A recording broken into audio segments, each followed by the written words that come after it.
It is a major initiative inside Ontario's schools. The province has started proactively testing staff and students in COVID-19 hotspots, regardless of whether or not they are showing any symptoms. And the results released from a school in Toronto's East End this weekend surprised both parents and leaders. In Ontario, it is the very first school to undergo asymptomatic testing, and it has resulted in an outbreak. Of the 433 staff and students tested at Thorncliffe Park Public School, there were 19 confirmed positive cases, 18 students and 1 staff member. 14 classes have been asked to self-isolate.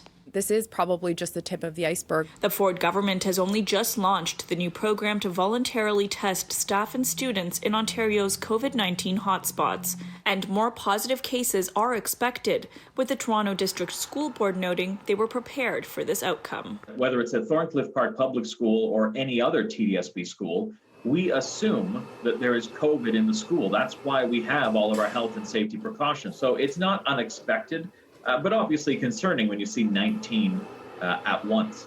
The NDP has been calling for testing inside schools since August. 670 schools have reported cases in this province, but we simply don't really have the data to know what the real number is. Why did the government wait so long to start testing in our schools? But Education Minister Stephen Lecce says their plan has been working, comparing the positivity rate at Thorncliffe, which is 4%, to the positivity rate in the community, which is roughly 16%.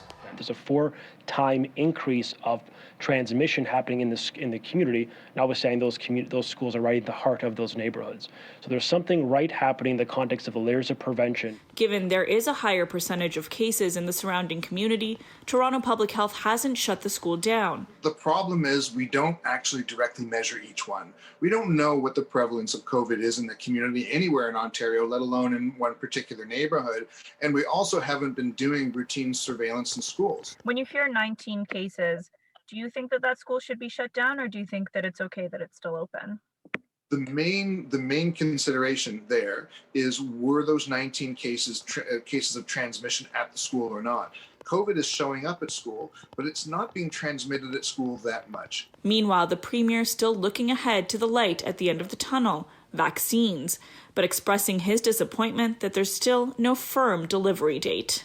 The clock is ticking, and everyone's spending hundreds of millions of dollars, and you can't give me a delivery date? The Premier says he'll be speaking directly with pharmaceutical companies, and he said he had a call with Pfizer this afternoon. The Ford government also announcing starting today, parents can apply for funding online to cover additional learning costs and childcare. $200 for children aged 0 to 12 and $250 for children or youth aged 0 to 21 with special needs.